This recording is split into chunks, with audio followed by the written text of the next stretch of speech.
Hi, we're here today, the 27th of April, at the Télévision communautaire of Clarence-Rockland, or Studio TVC22, which is a nonprofit community television here in Rockland. But we trying to cover more of Glengarry Prescott Russell. And timely. It's the end of Earth Month, and we're doing a recycling of e-waste this weekend, which is accumulating. And we're here today with Trevor Stewart, who is a counselor with the city of Clarence-Rockland, but who just last week threw his hat in the ring for becoming the representative for Glengarry Prescott Russell with the Liberal Party at the province level. So thank you, Trevor, for joining us today. You're always such a great supporter of TVC22. And I want us to have a small chat about what I say, who's who in the zoo, who regulates what, and so that people have a really good understanding, if they're happy, who can they, show their support to, and if they're frustrated and want to show their frustration with their votes, where that should be directed. So for clarity, the municipality is responsible for the waste management that we citizens, throw out. Basically, everything that's being collected at our curb is the responsibility of the municipality. But the regulations are set, and the programs, blue box programs, are a provincially regulated matter. So everything that is industrial, commercial, institutional, often referred to as ICI, is a provincially regulated matter. And then hazardous are a federal matter, so to make sure that hazardous materials don't end up in landfills, but also importantly, dumped in third world countries. Unfortunately, in Canada, we don't have a really good track record. We consume and waste more resources than any other developed countries. We also have very poor data.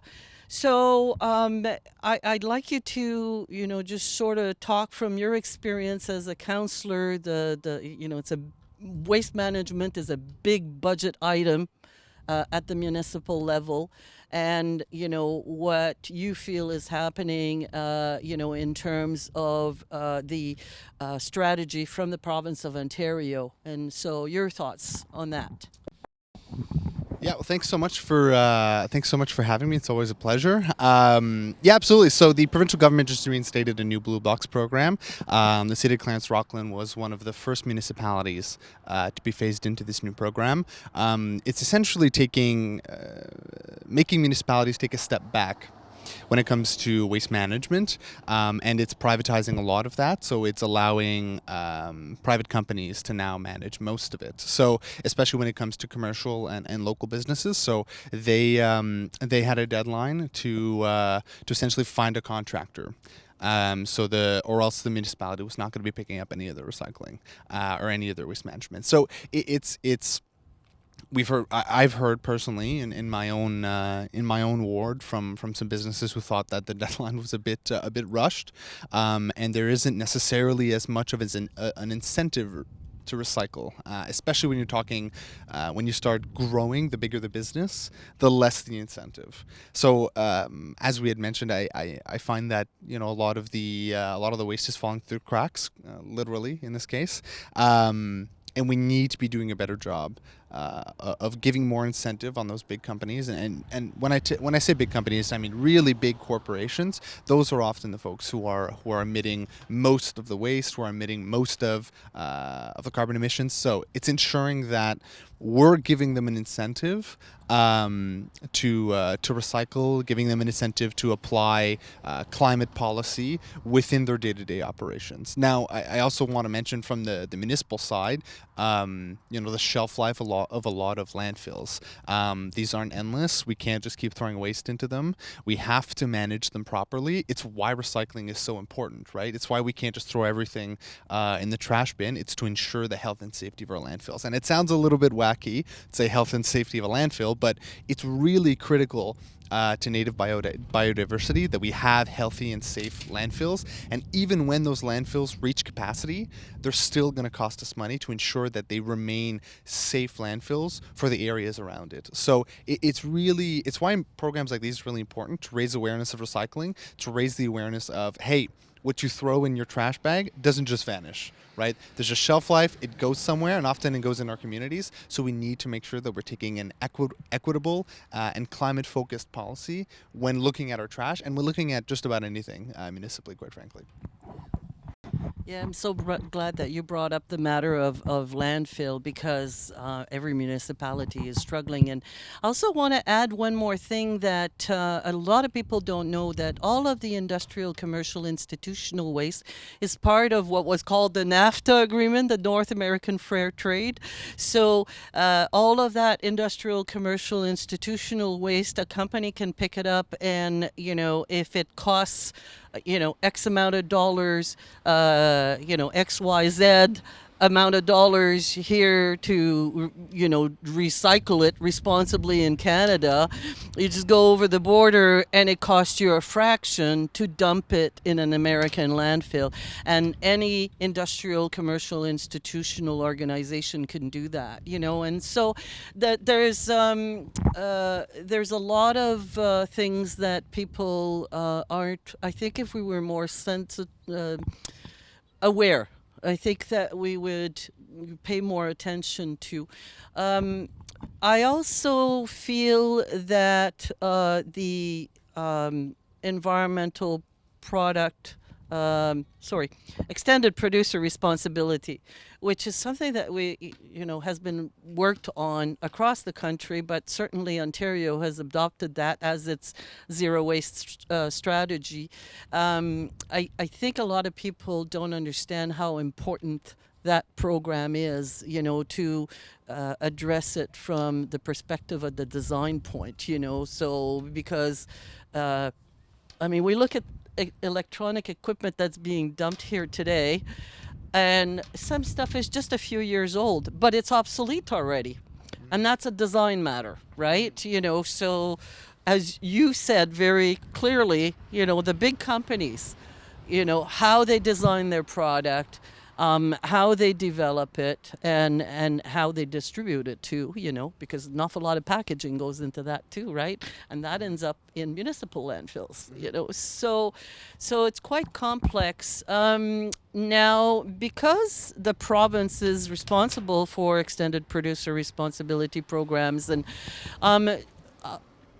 since you have thrown your hat in the ring at the provincial level, and waste is so tied to the environment, I'd like you to talk to us a little bit about how you feel, or what you think you'd like to do, if you were elected as our provincial representative in the region, what you would like to do.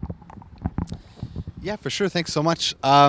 It's definitely applying a lot more of a climate lens to a lot of the policies we'd be enacting. We've seen with the Ford government that climate policy is not necessarily in their scope of priority. We can see it with the Greenbelt scandal, right, where we're having protected environmental land and protected farmland being paved over for some friends of the Premier, which I find difficult to see how that could be a priority for a lot of Ontarians, specifically us here in Glengarry, Prescott, Russell, where we're fortunate enough to be surrounded by beautiful farmland and beautiful forestry, and we want that protected, right? And I specifically mentioned the agricultural sector and farms because they are intrinsically linked to the health of the environment, right? If the environment starts going downhill, if we start seeing even large shifts in climate, it will impact crops, it will impact livestock, and we're going to feel it at the dinner table, we're going to feel it at the grocery store, we're going to feel it just about everywhere. So it's critically important, specifically for regions where the farm industry is quite large, like in Glengarry Prescott Russell,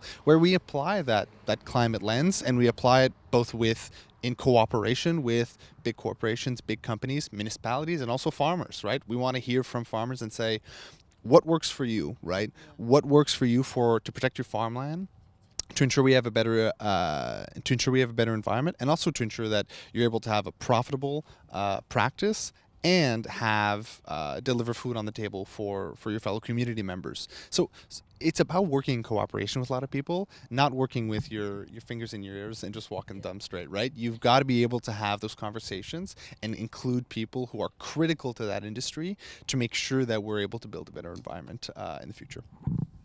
Yeah, you're so right. So, with that in mind, as you know, we've adopted to raise awareness to the 2030 Sustainable Development Goals, and you've been a strong supporter of TVC22, and Rockland also has a good hand in ensuring that the organization has lasted as long as it has. But I really want to call on every municipal government and the United Counties of Prescott Russell to really engage in more creation of raising awareness, because it's so easy for the big metropolitan of Ottawa to look, hey, the next door county has lots of room for. I once somebody said to me, oh, there's just so much waste, and I said, yep, plenty of land too. Canada is fortunate, and maybe that's one of the reasons that we don't pay attention to all of our landfills as much as we should. Lots of resources, but lots of space to waste them in too, right? So what we do, and I encourage people to continue to support, is we worked with the electronic product recycling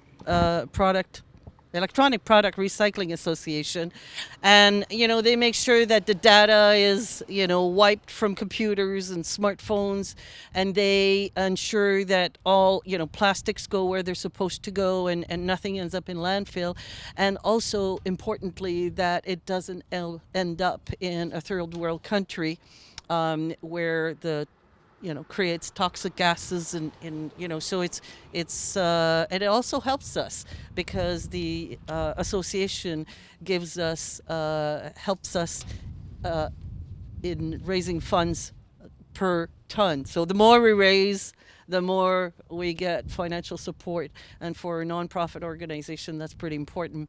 So I really, really want to thank you again for your support. We wish you well in your campaign, and I encourage everybody to stay tuned. This is Earth Month. We're closing up with this recycling weekend. We also had a video launched on Earth Day, but October is Circular Economy Month, and there's a lot of activities around the year. So, subscribe to our Facebook, and engage with us, because we're going to spend a lot more time raising awareness. Thank you, Trevor. Merci.